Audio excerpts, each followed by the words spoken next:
बनारस की तंग गलियों में स्थित वो हवेली किसी बूढ़े बीमार आदमी की तरह खड़ी थी, झुकी हुई, काई से ढकी और रहस्यों के बोझ तले दबी हुई। आर्यन ने भारी मन से उस लोहे की जंग लगे गेट को धक्का दिया। उसकी चरमराहट सन्नाटे को चीरती हुई दूर तक गई। आर्यन के पिता पंडित विश्वनाथ बनारस के जाने माने ज्योतिषी थे, लेकिन पिछले महीने उनकी रहस्यमयी मौत ने सबको चौंका दिया था। लेकिन आर्यन जानता था कि उसके पिता के चेहरे पर जो खौफ जम गया था वो किसी बीमारी का नहीं था। आर्यन सीधे अपने पिता के पुस्तकालय में गया। वहां हजारों प्राचीन ग्रंथ थे। धूल की एक मोटी परत हर चीज पर जमी थी।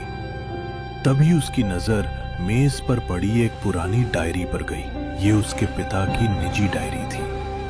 उसने उसे खोला, लेकिन हैरानी की बात यह थी कि डायरी के आखिरी 10 पन्ने बेरहमी से फाड़ दिए गए थे।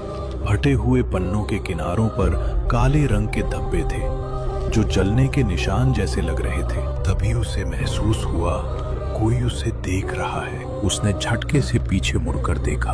वहां कोई नहीं था, केवल खिड़की का पर्दा धीरे धीरे हिल रहा था, पर हवा तो चल ही नहीं रही थी। वो डायरी लेकर अलमारी की ओर बढ़ा ताकि उसे सुरक्षित रख सके। जैसे ही उसने अलमारी का तीसरा दराज खोला, उसे वो पीली किताब दिखाई दी।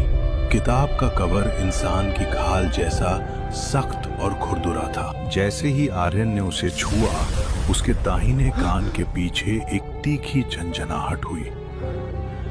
इसे मत छुओ, अभी समय नहीं आया है। एक महिला की आवाज, बहुत धीमी, जैसे कोई मरणासन व्यक्ति आखिरी सांसें ले रहा हो। वो आवाज उसके कान के इतना करीब थी कि आर्यन को अपनी गर्दन पर बर्फ जैसी ठंडी सांस महसूस हुई। उसने उछलकर पीछे हटने की कोशिश की, लेकिन उसका पैर एक पीतल के कलश से टकरा गया। कलश पलटा और उसमें से कोई गंगा जल नहीं, बल्कि काली राख बाहर निकल आई। उस राख के बीचों बीच एक छोटा सा लोहे का ताबीज था, जिस पर एक अजीब सी आकृति बनी थी। एक चेहरा जिसके कान बहुत बड़े थे और आंखें नहीं थी। रात के 11 बज रहे थे।